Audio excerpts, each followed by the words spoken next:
Chińskim Przeglądzie Ekonomicznym z Aleksandrą Fedorską. W dzisiejszym programie chińska misja Habecka, droga woda w Berlinie, krajowy raport edukacyjny wypadł znów źle. Czy austriacki rząd potknie się o renaturalizację? Lokalni dostawcy energii nie spełniają celów klimatycznych. Zapraszamy. Dzień dobry, cześć Olu. Witajcie. Witam serdecznie. Witam w copiątkowym spotkaniu CEP Niemcy, przeglądzie informacji z Niemiec z Olą Fedorską. Dziękujemy, że tak wiele osób nas ogląda, cały czas przybywa, zarówno widzów, jak i również patronów, osób, które wspierają kanał, jak i również materiały z Olą. Duże podziękowania. Dzięki Wam możemy prowadzić takie materiały jak dzisiejszy.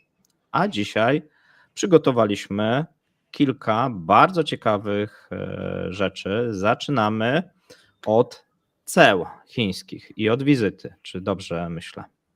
To będzie troszeczkę inaczej, bo zaczynamy od naszego innego punktu programu, który wprowadziliśmy już jako punkt stały. Krótkie takie informacje z Niemiec. Jak wygląda niemiecka giełda DAX? To przygotowałaś, super. No tak, to będzie co tydzień, tak. Znowu to szczęście. Paweł, znowu szczęście, znowu. No dobrze, będę w takim razie smutny. No, dobrze. Nie, dobrze. Bo faktycznie niemiecka giełda aukcyjna jest także szczęśliwa. Tak. Mamy 18 186 punktów. Jest na lekkim plusie 0,67%. Więc ma się umiarkowanie dobrze. Co zapłacą mieszkańcy Niemiec dzisiaj, tankując swoje samochody, jadąc do pracy, załatwiając swoje sprawy? Za benzynę gatunku super zapłacą euro 87 centa, co jest w przeliczeniu 8 zł i 8 groszy. Za benzynę typu E10 zapłacą euro 81, co jest w przeliczeniu 7 zł 82 grosze. Za diesla zapłacą 7 zł 39 groszy. To tyle z naszego sztywnego, krótkiego telegramu ekonomicznego z Niemiec. I teraz ja jeszcze dodam, że ten DAX niemiecki, jeżeli chodzi o giełdy, ogólnie giełdy europejskie, no to ostatnie, można powiedzieć, 2 lata bardzo dobrze. No i oczywiście ostatnie czasy też dobrze, no ale to wynika również z dobrych wyników giełdy amerykańskiej, więc jeżeli chodzi o giełdy, osoby, które jakiś czas temu zainwestowały w akcje lub niekoniecznie w akcje, ale w indeksy w różny sposób, no tutaj na pewno czują się usatysfakcjonowane. Powiedz mi, ty, który śledzisz te różne inne giełdy, to na tle tych europejskich można powiedzieć, że DAX jest taką wiodącą giełdą, jakbyś to ocenił? No to jest ważna giełda w Europie, natomiast jeżeli chodzi o wzrosty, to nie. Okay. Jeżeli chodzi o wzrosty, to nie, raczej mamy trend wzrostowy cały czas i to od, można powiedzieć, tak myślę, 5 nawet lat, znaczy po tym jak gdyby COVID-zie, tak, no tutaj widzimy cały czas, tak, że ta giełda, 4 powiedzmy, tak, no bo jeszcze mieliśmy taki zjazd, tak, w tym końcu 2019 roku, natomiast no po tym cały czas gdzieś tam mniej więcej wzrost, jeszcze 2022, po tej inwazji rosyjskiej, no tam zjechaliśmy w dół, no ale 2023 bardzo dobry, 2024 bardzo dobry, można powiedzieć, no ostatnie tutaj ten ostatni miesiąc, tak, czy ostatni tydzień, no bo ostatni miesiąc to może nie za dobry, bo spadek o 3%, ostatni tydzień spadek o mniej więcej 0,5%, no ale ogólnie nie wygląda to źle. ale oczywiście są giełdy w Europie, które jeszcze lepiej się zachowują, czy też w Stanach Zjednoczonych, szczególnie jeżeli chodzi o ostatnie. Ciekawe, bo mnie interesuje po prostu tak korelacja, bo dzisiaj będziemy się koncentrować tu też na finansach, tych parę będzie takich właśnie finansowych i tematów. Interesowałaby mnie korelacja z rozwojem gospodarczym, nie? Jak rozwija się giełda i to w korelacji do takiego generalnego rozwoju, więc zostawmy to sobie, analizujmy to, bo może jak będziemy mieli tak więcej takich tygodni, gdzie będziemy regularnie relacjonować, jak się rozwija DAX, nie? Żebyśmy mieli to w tyle głowy. Dobrze, okej. A co chodzi o tematy, to ty już sięgnąłeś po tego hita, tak? Że Habeck leci do Pekinu. Tak. Bo my rozmawiamy w czwartek. I mam inną pewnie opcję niż ty, bo uważam, że będzie porażka, ale... Dobrze, ale słuchaj, bo ja bym chciała ten zacząć... bazowy scenariusz jako porażka, chociaż też wykluczam, że może być sukces, bo ja nigdy nie wykluczam żadnego scenariusza. Dobrze, ale Pawle, prosiłabym, żebyśmy zaczęli w innej kolejności, że sobie Habecka będziemy grillować na sam koniec. Dobrze. Co? No to dobrze, pewnie. To zacznijmy od końca. Bo drodzy słuchacze, w zeszłym tygodniu w naszym bardzo długim cepie, wiem, że męczyłam was chyba godzinę 40, było o przestępstwach, było o trudnościach takich mentalnych, bardzo zróżnicowanego niemieckiego społeczeństwa. Generalnie można nazwać, że w zeszłym tygodniu tłumaczyliśmy sobie wyniki wyborów do Europarlamentu, tłumaczyliśmy sobie to właśnie takimi sprawami społecznymi związanymi z migracją, z przemianami mentalnymi. Bo moim zdaniem postawiłam w zeszłym tygodniu taką tezę, ten słaby dla partii rządzących w Niemczech wynik to moim zdaniem była żółta karta dla Scholza i dla jego rządu. Na razie tylko żółta karta. Taka jest moja teza, napiszcie, czy się z nią zgadzacie, czy nie, bardzo by mnie to interesowało. A dzisiaj chciałabym się zająć już nie kwestiami tak, jest tam prawda jeden społeczny temat szkoły, no ale tym musimy się zająć, ale porzucamy już kwestię migracyjną, chociaż ona nam tu jeszcze w jednym temacie wyskoczy.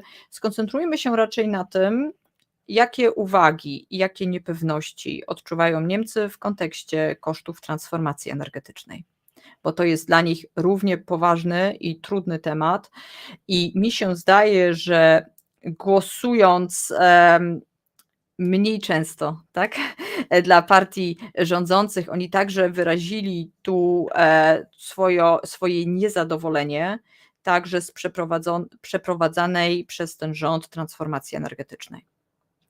I ona jest bolesna także na poziomie lokalnym i komunalnym. I naszym pierwszym tematem jest, że lokalni dostawcy energii w Niemczech wygląda na to, że nie będą w stanie spełnić tych wytyczonych przez rząd celów klimatycznych. Po prostu nie będą w stanie ich spełnić, bo nie mają do tego środków. Handelsblatt zajął się tym tematem i aby móc wykonać wszystkie te inwestycje konieczne do celów klimatycznych, takie jest oczekiwanie rządu federalnego, trzeba by było inwestować o 100% więcej, co jest dla większości tych zakładów całkowicie niemożliwe. Sięgam tu po taki przykład, to jest dostawca energii z Hanoweru. Hanower jest miastem partnerskim Poznania, dlatego tak ten kontekst mniej więcej tej samej wielkości, mniej więcej o bardzo podobnych strukturach. I patrzcie, aby tam spełnić te cele klimatyczne, to ten lokalny miejski dostawca energii musiałby zainwestować do 2030 roku aż 7,6 miliarda euro. I to nam właśnie pokazuje, o jakich gigantycznych sumach mówimy. I teraz, skąd taka firma ma wziąć te pieniądze? W naturalny sposób, jak chce inwestować, puka do banków. I tu, co robią banki? Banki zaczęły odmawiać. Banki nie chcą finansować takich inwestycji. Dlaczego nie chcą? banki nie są przekonane co do sukcesu i co do zwrotu tej inwestycji. Ich zdaniem te modele finansowe, które są związane właśnie z zielonymi technologiami, ich zdaniem nie przynoszą one takich możliwości zwrotu takiej inwestycji, w tym także zwrotu ewentualnego kredytu, jak to było wcześniej w przypadku konwencjonalnej energii, bo to było obliczalne, to było namacalne, to były modele zwrotu inwestycji, które banki znały. Teraz jest niepewność, co to będzie, i dlatego prawdopodobnie banki nie dadzą takich sum. Jest także inny problem. Doszło do przemiany, co chodzi o klienta. Duża część inwestycji w transformację niemiecką była przecież obciążeniem dla klientów. Finansowano to tym, że po prostu podnoszono ceny. My rozmawialiśmy już parę razy na ten temat. Pamiętacie tą dyskusję na temat sieci? No dobra, to będą podniesione opłaty za przesył. Już raz tutaj padł taki kontekst, że często po prostu przekłada się koszty na klienta. I tu widoczny jest pewien problem. Są obawy, że zbliżamy się do tego momentu, że niemiecki klient, to znaczy ten odbiorca indywidualny, powie nam wreszcie nie. I tu właśnie ponownie Handelsblatt interesująco to dyskutuje, bo powołuje się na pewien sondaż. Ten sondaż daje naprawdę do myślenia, bo Niemcy w odróżnieniu do przeciętnego Europejczyka, jest tu wykazana przeciętna europejska, no i wyniki tego sondażu w Niemczech, są bardzo sceptyczni, co chodzi o koszty transformacji energetycznej. Uważają, że będą one szczególnie wysokie i że przez to ucierpi ich siła nabywcza. I tak sądzi 39% respondentów w Niemczech. Natomiast w Europie zgodziło się z tą tezą zaledwie 30%. To Niemcy znacznie bardziej boją się kosztów i oceniają to jako bardziej realne, że spadnie ich siła nabywcza. Co chodzi o rozwój ekonomiczny, równie ważne zagadnienie, tu też ponad 1/3 Niemców, to znaczy 36% uważa, że Energiewende jest zła dla rozwoju ekonomicznego, a w Unii Europejskiej jest to 23%. Więc tu widzimy szaloną różnicę. Poczekaj, muszę policzyć 13% różnicy. To jest jednak sporo. Jest inne myślenie, inna percepcja tego, co konsumenci oczekują od Energiewende. Oczekują jednak, że będzie ich to drogo, suto kosztować nie tylko z własnej kieszeni, ale że będą płacili za to także upadkiem gospodarki. Interesujące jest także w tym sondażu, że 42% respondentów z Niemiec uważa, że Unia Europejska nie powinna dotrzymać wyznaczonych przez siebie celów. To jest moim zdaniem szalenie wysoki odsetek. To wydaje mi się bardzo ciekawe.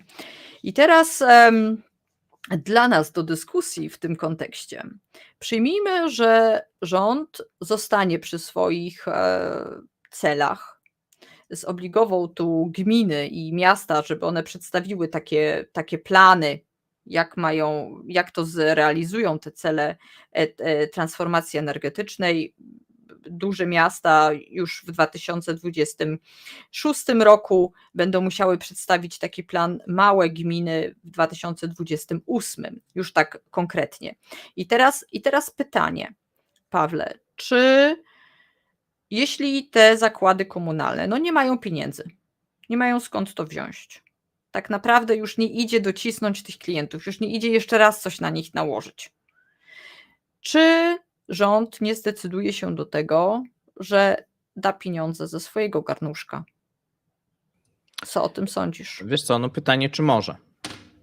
No właśnie. Pytanie z dwóch powodów, czy może, czy ta pomoc jak gdyby tym firmom jest dozwolona. I drugie pytanie, czy ma z czego dać, tak, w tym momencie, czy jak gdyby przewidział, jeżeli chodzi o te wydatki budżetowe tutaj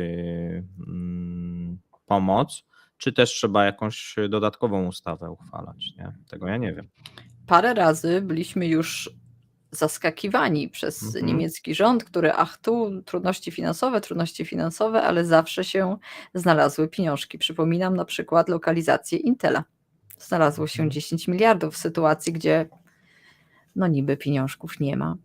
Więc tam to, co jest dla Niemiec w zrozumieniu rządu ważne, to pieniądze wydają się zawsze znaleźć. Ciekawe, jak to będzie rozwiązane w przypadku zakładów komunalnych lub czy wyznaczy się może dla nich jakieś nowe cele lub coś się w tym kontekście zmieni. Będę to dla Was śledzić i będę relacjonować na ten temat. A teraz Ty jedziesz nad morze, nie? Na wakacje? Ja zawsze mam wakacje. Zawsze masz wakacje? Tak. Ale myślę takie wakacje naprawdę, bo chyba w następnym tygodniu gdzieś na plaży, tak? Czy ja będę w Słyszałam. następnym tygodniu na plaży? Nie, będę biznesowo jechał, ale Aha, dobra. poza Polską będę na pewno. Ale to w kierunku ciepłego kraju. O, tak mogę to Pewnie określić? tak, pewnie tak. Tak, bo my teraz przenosimy się w góry, gdzie jest Okej. raczej chłodnie. Lecimy do Austrii. Ja lubię góry, a więc jakbym mógł wybierać, to w góry bym wolał. Ja bardzo lubię Alpy, ale nie te wysokie, tylko te Voralpenland. Bardzo lubię to. Bardzo mi się to podoba. Ale będziemy mówili o Wiedniu, o Austrii. My tu w CEP-ie mieliśmy możliwość przez Lenę Schilling troszeczkę zapoznać się z Austrią w specyficzny sposób, jakie to jest miejsce różnych intryg i manipulacji. Ale jest to także kraj ciągłych kryzysów. Kryzysów rządowych mam tu na myśli. No i mamy taki kryzys. Ja ten temat opracowywałam w połowie tego tygodnia i tam jeszcze tak nie było pewne, co będzie z tym rządem. Rząd wydaje się dzisiaj na 10:35 w czwartek, że się utrzyma. Rząd obecnie w Austrii, to znaczy Chadecja, ÖVP, z Nehammerem jako kanclerzem, plus Zieloni z wicekanclerzem Koglem. On był tym, który tak zaufał Lenie Schilling na piękne oczy. Dobrze. I tu doszło do następującego konfliktu. Z partii Zielonych pochodzi minister ochrony środowiska. No, tak jak powinno być. Leonore Gewessler. I poprzednio, zanim ona wyleciała do Brukseli na spotkanie ministrów ochrony środowiska, którzy zdecydowali o renaturalizacji, wcześniej w Wiedniu uzgodnione było w gabinecie Nehammera, że Austria nie zgodzi się na tą renaturalizację. Renaturalizacja polega na tym, to co zostało teraz przegłosowane i przyjęte, to jest przywrócenie co najmniej 20% zdegradowanych obszarów lądowych i morskich do 2030 roku oraz wszystkich zagrożonych ekosystemów do 2050 roku. I mimo wszystko to przeszło, a przeszło dlatego, że Gewessler jednak zmieniła stronę i się zgodziła. Wbrew uzgodnieniu w gabinecie, ale także okazuje się jeszcze, że była jeszcze inna decyzja, gdzie landy, bo tu także mają kraje związkowe, ma Austria, one także wypowiedziały się przeciw. Ale Gewessler zdecydowała się inaczej i wywołała kryzys Na to Nehammer powiedział, że to jest niezgodne z prawem, że on nawet ją oskarży skargą o unieważnienie tego jej głosu przed Europejskim Trybunałem Sprawiedliwości. Znaczy on by chciał tą sprawę nawet do TSUE skierować. Więc było głośno, było bardzo kryzysowo i także Kogla i Gewessler wypracowali taki list, pisząc do Brukseli, że odrzucają to, co mówi kanclerz, i ponieważ jest to niezgodne z prawem. Gewessler miała możliwość głosować, jak jej się podoba. No, więc wysyłają tam ówdzie, odwołują się tu do Brukseli, jeden w swoim kierunku, drugi w swoim kierunku, ale muszą jeszcze ciut ze sobą razem wytrzymać, bo dopiero 29 września będą miały miejsce wybory parlamentarne i one będą bardzo ciekawe tym razem w Austrii. To znaczy, że w parę miesięcy przed wyborami zieloni demonstracyjnie nie słuchają kanclerza. Moim zdaniem jest to ciekawe. Może jest to efekt takiej sytuacji, że w sondażach ta konstelacja, ta koalicja Chadecja plus Zieloni nie mają w ogóle szans na rządzenie, bo Chadecja może liczyć na 23%, Zieloni na 9%. Więc oni chyba byli zmuszeni do takiego ruchu, żeby pokazać się swoim wyborcom, jak bardzo są stanowczy, jak bardzo są zdecydowani na zielony świat. Prawdopodobnie, tak wskazują sondaże, we wrześniu w Austrii wygrają populiści z FPÖ. Daje się im 27%. Socjaliści mogą liczyć na 24%, więc tu między Chadecją a socjalistami jest mniej więcej na równo. Zobaczymy, kto będzie stawiał rząd i jakiej konstelacji się doczekamy. Wiesz, tak jak ja na to patrzę czysto teraz w tych sondażach, w tych liczbach, nie? Jeszcze nie znając dokładnie faktu, jak to się rozłoży na parlament. Bo tu musimy być zawsze ostrożni, my tych procentów nie możemy przekładać 1:1, co często się robi, że się, prawda, zlicza procenty. Nie, to się przekłada troszeczkę inaczej na posłów, ale dobrze, odczekajmy. Biorąc pod uwagę teraz wyniki sondażowe, które mogą oczywiście ulec zmianom, to na moje oko wróży to wielką koalicją. Zobaczymy, czy w tym kierunku się polityka potoczy. Bo właściwie jeśli tylko ta czwórka przejdzie do parlamentu, no to kto ma z kim? Podejrzewam, że z populistami wątpię, czy dojdzie ponownie, bo już był ten problem, nie? Z Kurzem to była ta straszna awantura. Nie wiem, czy zaryzykują, czy Chadecja zaryzykuje i tym razem FPÖ byłaby tym silnym partnerem, to znaczy oni by wystawiali kanclerza. Że to by była niesamowita granda w Unii Europejskiej. Ale zapowiada się i tak na ostrą grandę w Austrii. Jak przecież wiemy, Lena, która już jest w Brukseli. Wysłałam wam taki filmik, jak ona się tam ma. Ona tam chodzi, pokazuje swoim followersom tam to wszystko. To tyle z Austrii. Chcesz to jeszcze w jakiś sposób komentować? Paweł, ja ciebie nie słyszę. Bo tu cały czas. Nie, myślę, że nie. Możemy przejść do następnego tematu. Dobra. I tu chciałabym się skoncentrować na edukacji. Ukazał się krajowy raport edukacyjny z niezadowalającymi wynikami. Niestety, tu jest parę takich trudnych punktów. W ocenie autorów tego raportu głównie niemieckie szkoły cierpią na to, że mają za mało wykwalifikowanych kadr. I po drugie, co mnie dziwi, ale zaraz więcej na ten temat, to jest niewystarczające finansowanie. One po prostu mają za mało pieniędzy. I to jest taki aspekt, który mnie bardzo dziwi, bo liczby świadczą o tym, o czymś innym. No i to są już takie sztywne punkty programu, to jest w każdym takim raporcie, w każdej tej analizie jest to poruszane, że grono uczniów to są uczniowie z bardzo różnorodnych środowisk, ale także z różnorodnym pochodzeniem. To jest praktycznie zawsze.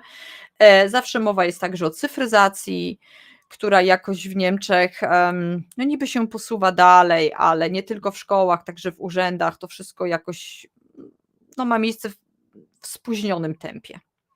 I to także dotyczy szkół. Też już sztywny punkt programu od paru lat to są pogarszające się wyniki uczniów. To tak cały czas, to tam czytanie gorzej, to tam matematyka gorzej i znowu gorzej i znowu gorzej. No i to jest niestety wpisane w niemiecki system edukacyjny z ubolewaniem, cały czas jest to powtarzane, że utrzymuje on nierówności społeczne. W Niemczech trudno jest o awans społeczny. Może mieć to różne powody, ale możliwe, że system szkolny, że coś się tu utrwala, co jest po prostu błędne. Co do pieniędzy, to byłam bardzo zdziwiona, bo śledząc tak niemiecką prasę i też to, co się tak na miejscu dzieje, ja odnosiłam zawsze takie wrażenie, że szczególnie w ostatnich latach jednak wiele pieniędzy włożono w tą edukację. I w liczbach no jest to zauważalne, bo w ostatnim dziesięcioleciu zainwestowano aż 46% więcej. Tak, więc jest to liczba w skali tych roku wtedy, tak, wzrost inwestycji miał miejsce w przeciągu 10 lat, wzrósł o 46%. I w 2022 roku wydano na edukację 264 miliardy euro. To jest przecież naprawdę kolosalna suma. Porównałam to sobie z naszym budżecikiem tutaj, który wynosi 25 miliardów na oświatę. Więc jest to 10 razy więcej, a mimo wszystko mówi się, że jest to system niedofinansowany. Muszę powiedzieć, że jakoś mnie to nie przekonuje. Parę rzeczy, które jeszcze były powiedziane w tym raporcie, bo uważam, że to jest bardzo ciekawe. Wzrasta o 5, 6, czasem 7%, bo to miało miejsce w ostatnim roku. Wzrasta ilość młodych ludzi, mówimy tu o uczniach, o osobach przecież niepełnoletnich. Wzrasta liczba osób, które wychodzą jakby z systemu szkolnego bez świadectwa ukończenia szkoły. I to jest naprawdę taki, moim zdaniem, to jest bardzo trudny temat. W 2022 roku, bo to jest ten rok, który został badany w tym raporcie, było ich 52 300. Powiem Ci, że to jest strasznie dużo i to są praktycznie młodzi ludzie bez żadnych szans. Że oni nawet nie mają tych jakby takich podstawowych świadectw, tak? No to jest naprawdę trudna sprawa. Następny temat to jest to ubolewanie nad tym, że nie ma kadr. Ale i tu w tą dyskusję w Niemczech włączył się na szczęście niemiecki GUS, Federalny Urząd Statystyczny.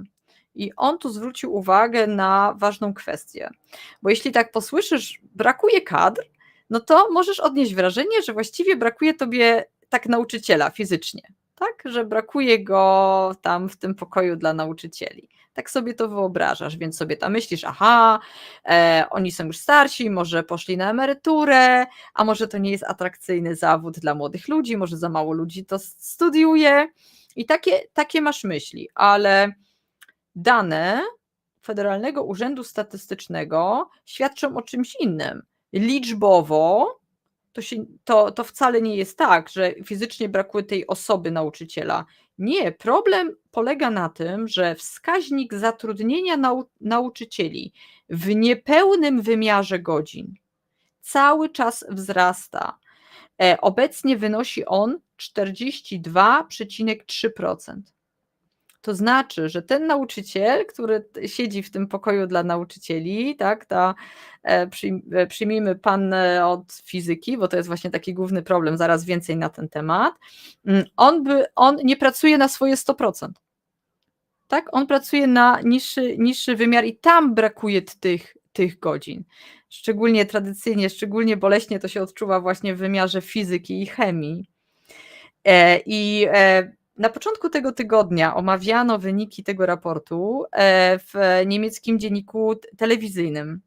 No i był przykład takiej szkoły, tam mówiono właśnie, wskazywano na te wszystkie problemy i na koniec jako puenta dzieci wracają z podwórka do szkoły, no i miałaby się odbyć fizyka, ale to jest niemożliwe, bo nie ma nauczyciela, więc zamienia się to na 2 lekcje niemieckiego.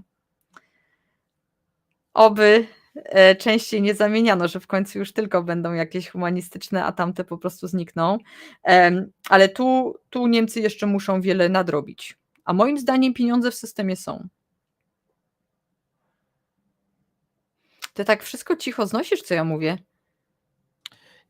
Nie wszystko. No, na razie są tematy społeczne, gdzie mam mniej do powiedzenia, tak, na temat jak gdyby szkół, bo czekam cały czas na te szkoły chińskie, nie? No,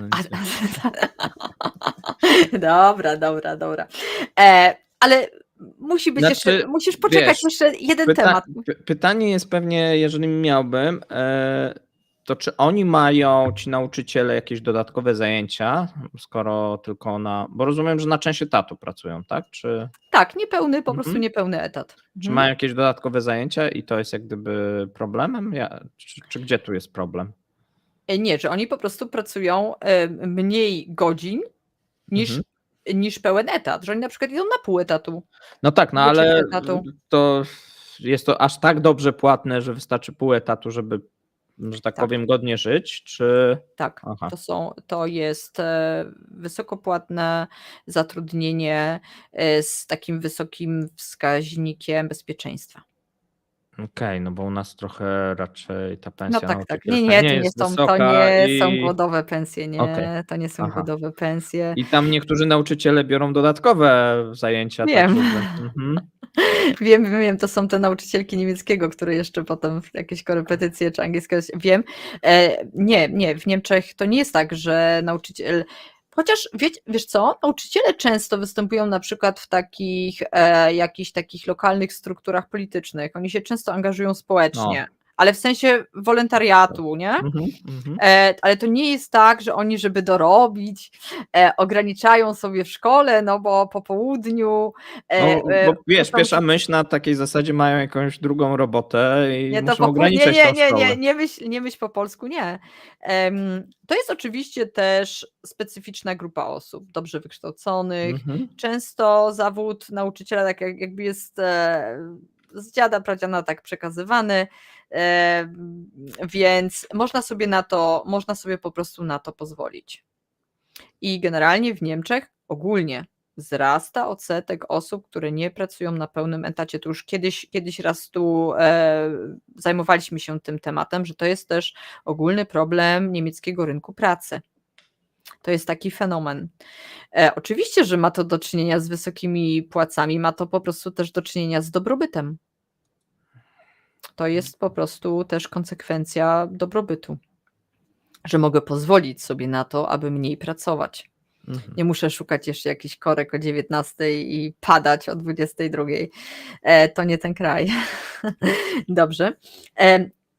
Jeszcze krótko o wodzie i potem polecimy do Chin.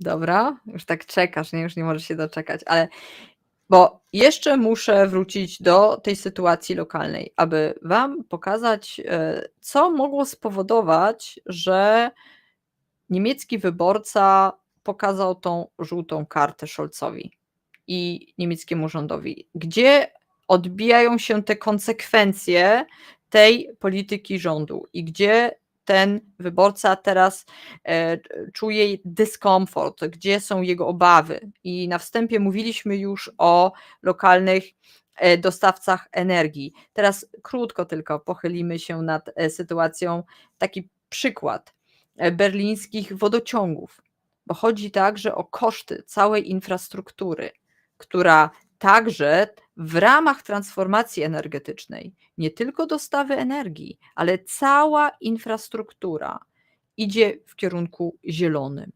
I jest taki plan na przykład dla Berlina, ale także inne miasta na ten temat tutaj są z tym tematem skonfrontowane, aby stać się miastem gąbką.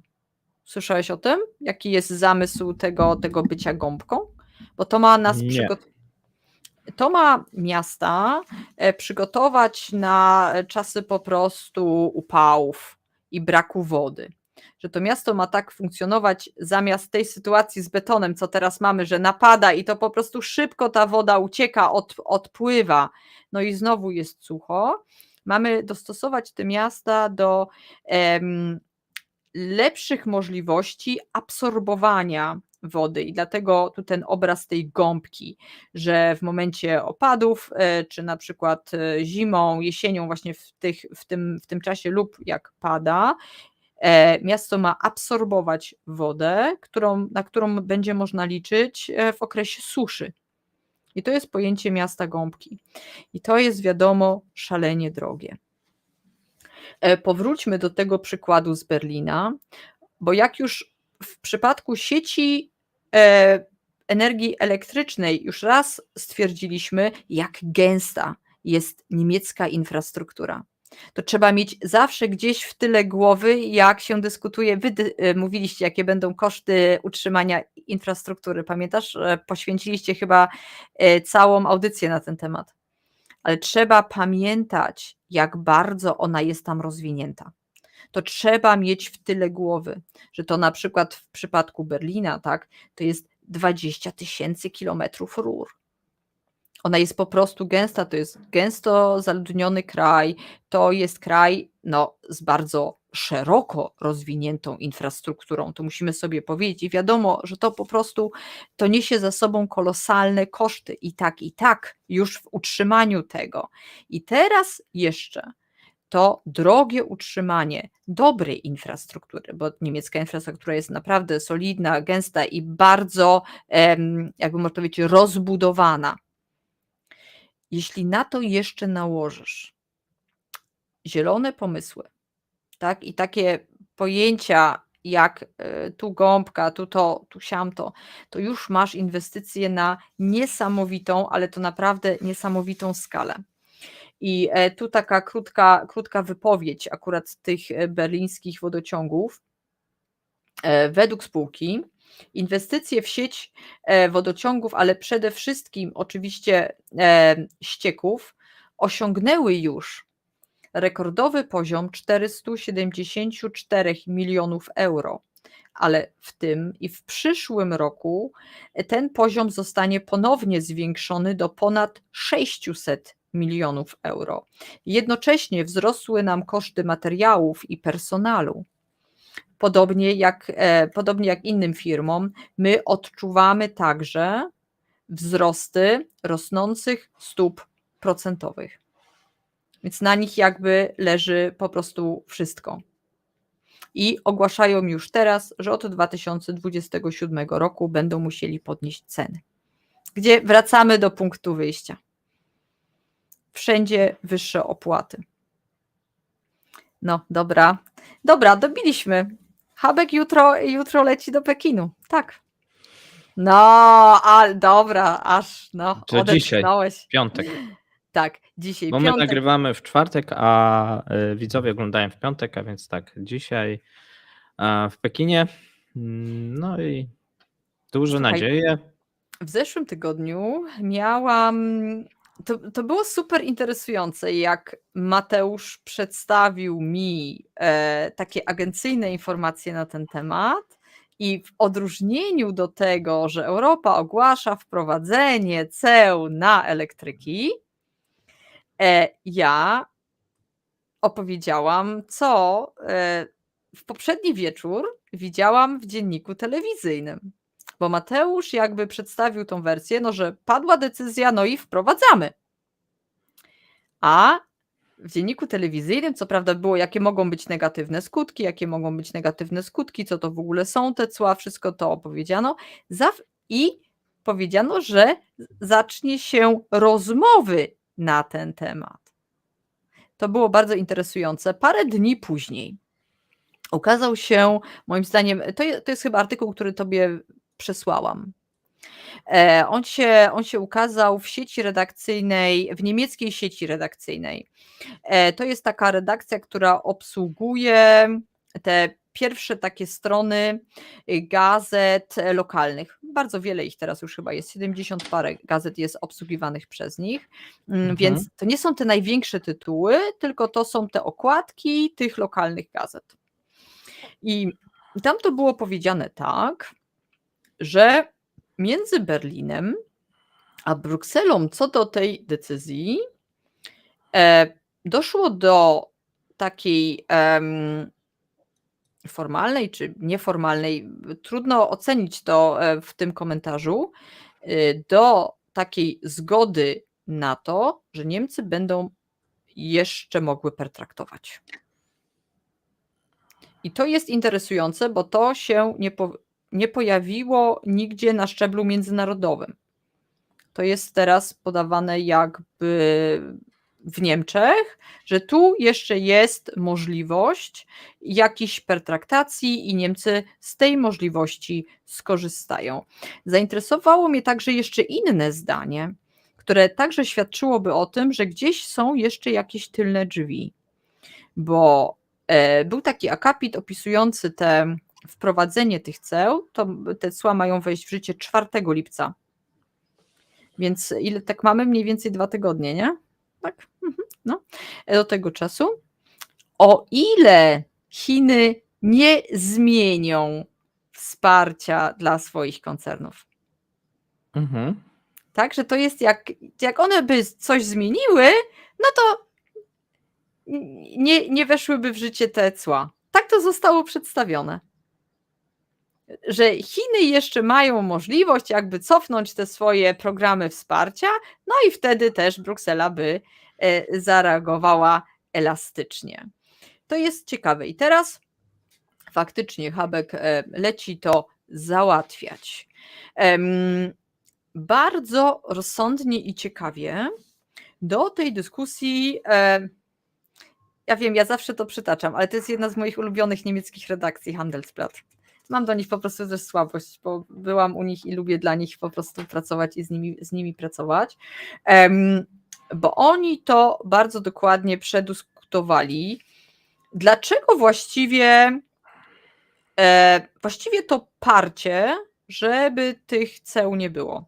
I to są też przemyślenia, które wy tu często właśnie w CAP-ie poruszacie.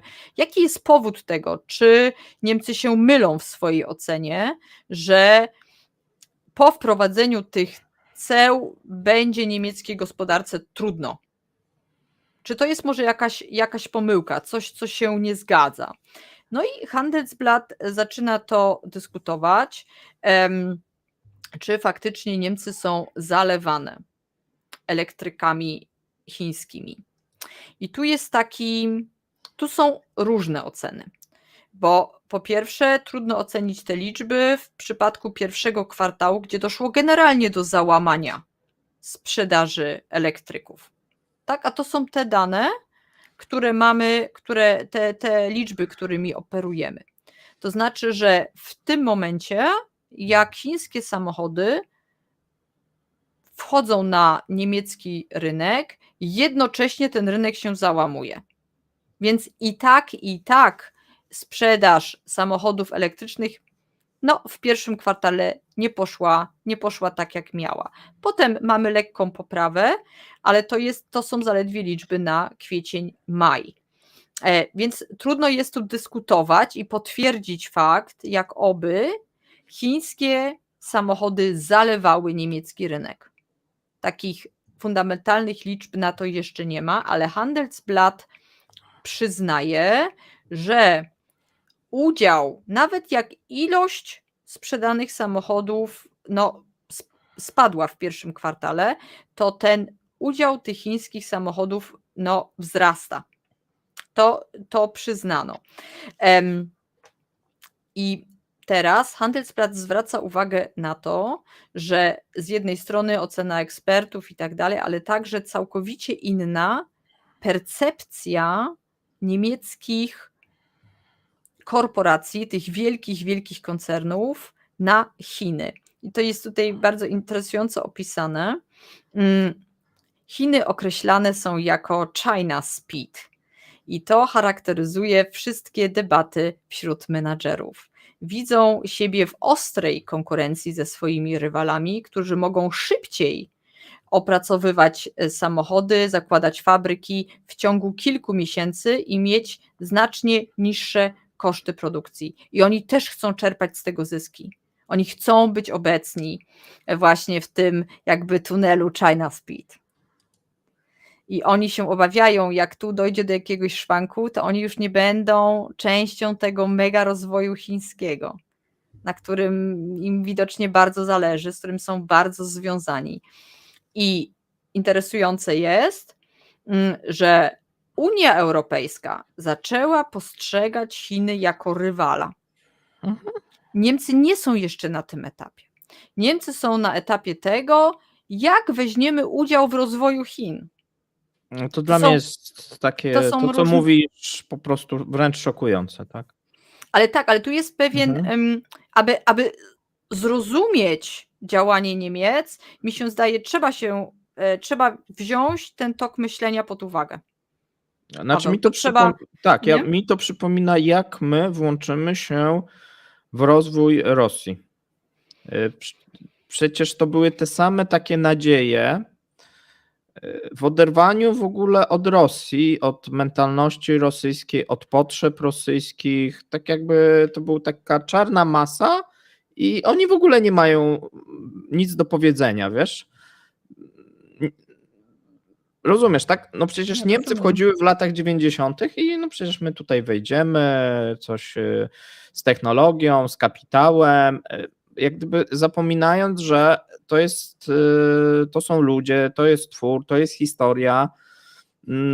No i tu mamy jak gdyby jakieś dążenia, jakieś aspiracje, tak? No Chiny mają jakieś dążenia, aspiracje, chcą być hegemonem, a to jak gdyby nie ma dla nich znaczenia, bo liczy się biznes, bo my będziemy pomagać im rozwijać się, bo nasza myśl technologiczna, nasz kapitał, nasza wiedza. I to jest dla mnie jak gdyby bardzo szokujące, bo to by jakby oznaczało, że no wchodzisz do jakiegoś kraju i nie chcesz go w ogóle tak naprawdę poznawać, nie chcesz tych realiów znać, bo wydaje ci się, że ty wiesz lepiej, tak? Częsty problem w relacjach z Niemcami, że uważają, że wiedzą lepiej. To jest faktycznie dziwne. Zaskakujące w tym całym temacie jest to, że nie docenia się tego, że właściwie Chiny już prześcignęły Niemcy. No właśnie. Oni nadal czują się w tej pozycji jakby tego dobrego wujka, jakby tego, że jakby panującego nad sytuacją, bo to był też, mi się zdaje, dylemat z Rosją, że Niemcy bardzo długo myślały, że one panują nad tą sytuacją, to one decydują, co się dzieje. No ale wiesz, jeszcze tam było tak, że jakieś podstawy do tego większe były, no bo technologie, bo firmy, no bo w sumie jak Siemens wyjdzie, to przecież wypadniecie. No wiele było takich elementów, no, które mogły dawać takie poczucie wyższości. W przypadku Chin, no ja tego nie widzę, a jeżeli Niemcy widzą, no to jest o tyle szokujące, bo to oznacza, że to są jakieś takie... Widzisz, Paweł, Znaczy źle się to skończy, tak, dla Niemiec.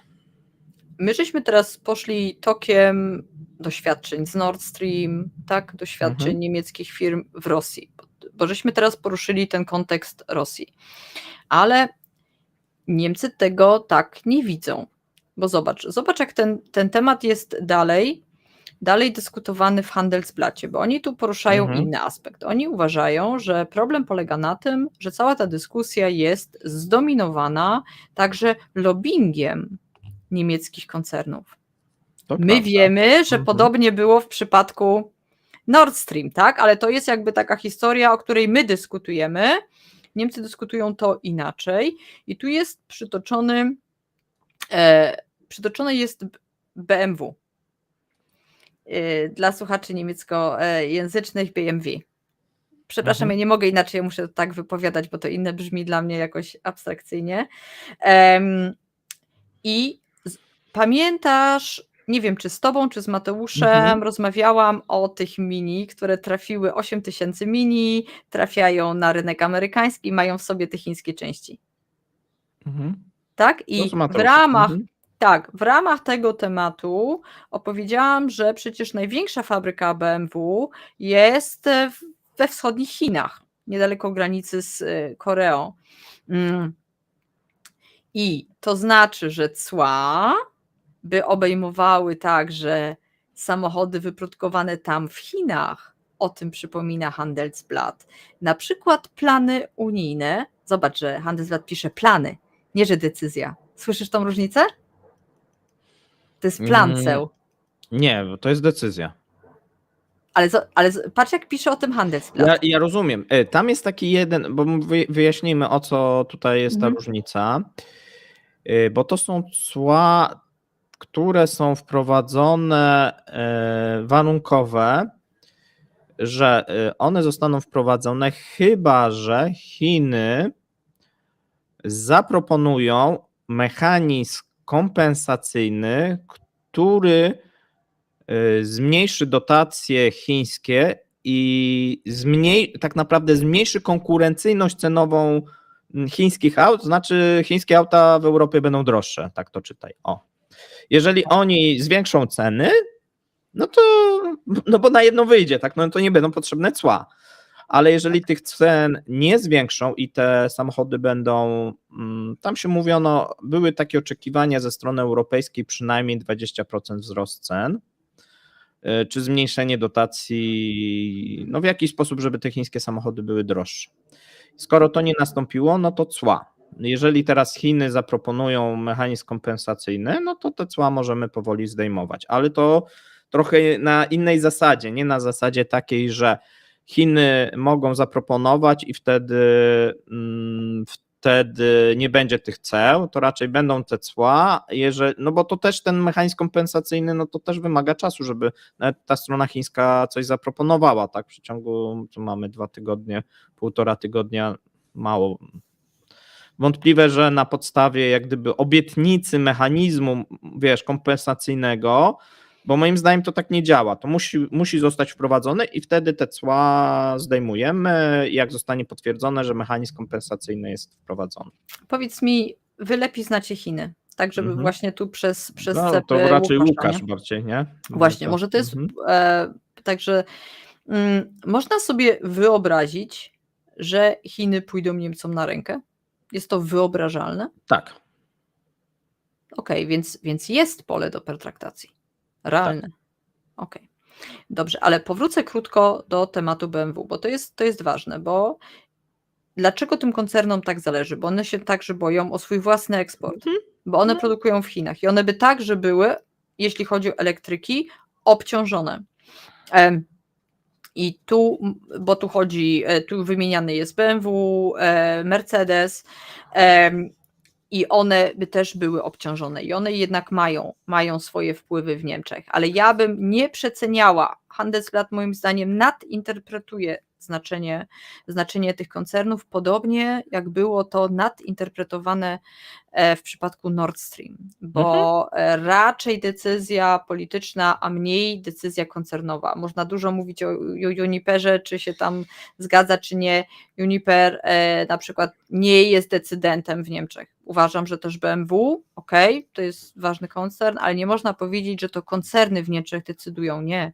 Na to po prostu siła polityczna jest większa i mogą sobie poradzić z lobbyingiem koncernów, który oczywiście ma w Niemczech miejsce, ale polityczne decyzje przeważają.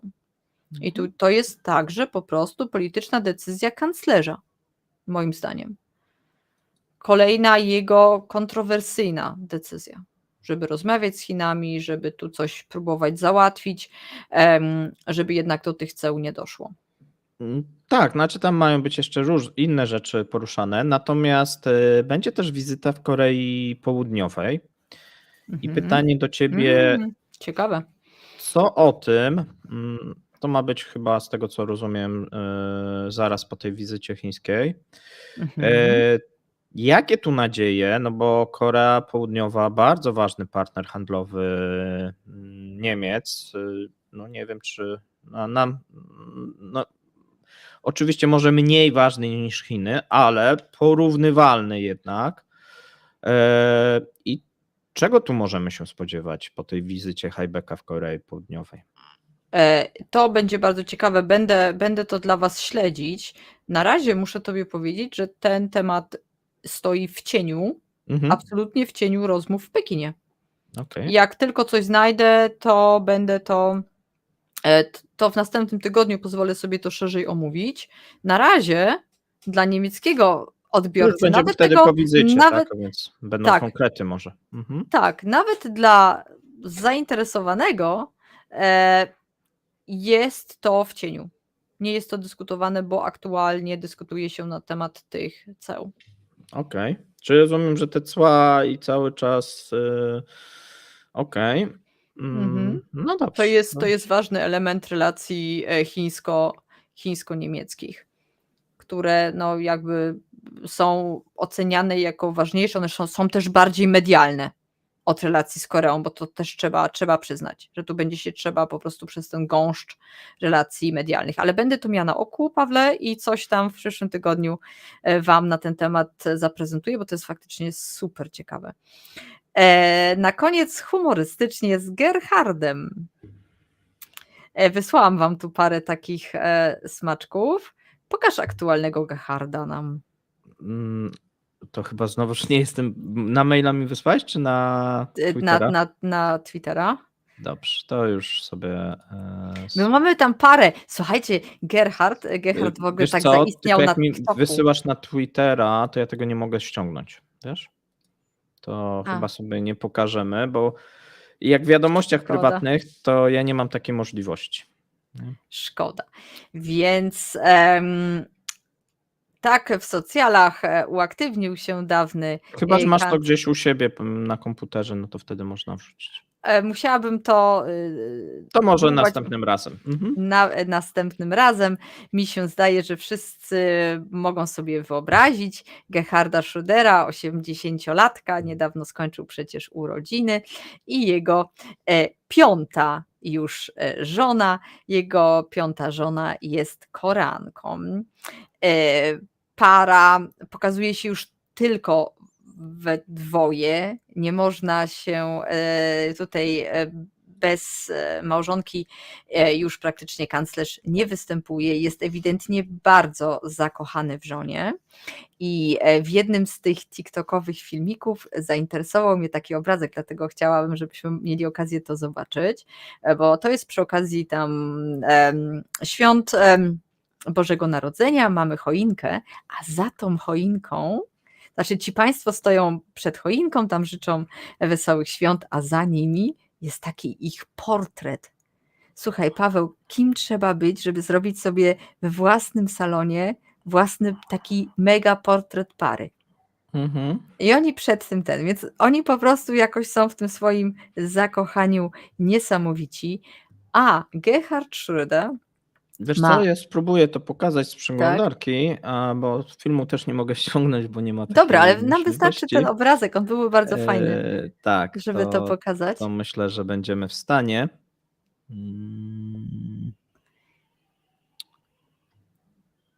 Momencik, już.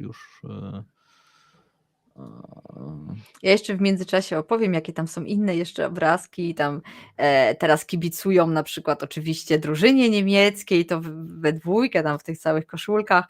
I jest też taki totalnie oszołomiony miłością kanclerz, który śpiewa, a ona to nagrywa. Słuchajcie, to jest niesamowita dziecina, na co oni tam wyrabiają. A masz to? Tak, tutaj już widzimy. Tak. Widzicie to? Widzicie to? Kurczę. To naprawdę trzeba, żeby to sobie urządzić. A jest to jego piąta żona, możemy powrócić do normalnego ekranu, mi się zdaje, każdy widział, że Państwo występują na tle tego swojego portretu, ewidentnie jest umiłowaniem. Romantycznie. Tak, ale jak bardzo romantycznie. Generalnie trzeba przyznać, że Gerhard Schröder na romantyce się zna, ponieważ jest to małżonka numer 5. I jest taki fenomen, ja kiedyś napisałam taki bardzo... poprzednie, kojarzysz, były też, wszystkie były z Niemiec, czy też tak różne? Dotychczas tylko z Niemiec. Z Niemiec. I miał tak, ale on miał do każdego etapu życia, bo jego życie jest bardzo kolorowe, on tam kształcił się bardzo długo, pracował też, ma taki bardzo różnorodny jakby tą biografię i na każdym takim etapie swojego życia, swojej kariery towarzyszyła mu inna żona. To jest taki fenomen. Jak jego gwiazda polityczna tak szła do góry, to wtedy był premierem Dolnej Saksonii i takim młodym, energicznym i to wszystko na tle tego starzącego się Kohla, nie? To było już ewidentne, że on już tak wzrasta, nie? To wtedy jego małżonką to była jego, moim zdaniem, najfajniejsza żona. To była Hilu Schröder. I wiesz co, ostatnio byłam na takiej dyskusji tu w Instytucie Zachodnim w Poznaniu, dyskutowaliśmy taką książkę o Schröderze. No i jest taka rozmowa, taka dyskusja ekspercka i ktoś mówi, tak, on miał taki czas, że on wspierał kulturę i sztukę. Słuchaj, a to jest coś, co on ukradł właśnie tej Hilu, bo to był jedyny etap jego kariery, że on coś intelektualnego w ogóle z siebie wykrzesił. On w ogóle nie jest zdolny do tego, ale ona miała tą nutkę. Z nią chodził. To była kobieta z klasą. Słuchaj, i on staje do kampanii wyborczej tej jego kampanii życia z Kohlem, nie? I on w tym momencie rozchodzi się z Hilu. I schodzi się ze swoją późniejszą żoną numer 4, Doris Schröder-Köpf. To jest ta, którą zawsze widzieliśmy przez te wszystkie lata, która tam też z Putinem, jak oni tam jeździli, to właśnie była Doris. Tak, to była numer 4. Tak. I on już potem, wiadomo, jego upadek i tak dalej, to jeszcze te pierwsze lata, te rosyjskie jego kariery, to jeszcze z nim zniosła. Następnie się z nim rozeszła, rozwód miał miejsce w 2019 i Doris zeszła się z Borysem Pistoriusem, teraźniejszym ministrem obrony. O proszę. Oni byli razem, w międzyczasie też już się rozeszli, ale byli parę lat parą. Jakie smaczki widzę tutaj. Tak, to jest bardzo, bardzo smaczne. Wymiana żon w partii. Ale nie, zapaść u Schrödera. Pierwszy raz to on został porzucony. Strasznie bo to to został przeżył. porzucony. Ja myślałam, że dla tej koranki. Nie, poczekaj, ona zaraz będzie, więc mamy taką sytuację, te jego tam Rosja i tak dalej, to jeszcze Doris tam są razem, w dobrych czasach Doris jest, ale potem Doris się z nim rozstaje, dlatego tam Borysa Pistoriusa i tak dalej i serduszko strasznie boli kanclerza, on takie żałosne tam wywiady daje, w ogóle o życiu opowiada i tak dalej, serduszko boli, ale spotyka kochaną numer 5 właśnie z Korei. Ona gdzieś na jakimś spotkaniu była tłumaczką. No i faktycznie bardzo dobrze mówi po niemiecku. Ale z południowej Korei. Z południowej, tak. Południowej. I teraz jest problem, bo ona go poznała jeszcze będąc mężatką. Mężatką. O. Tak.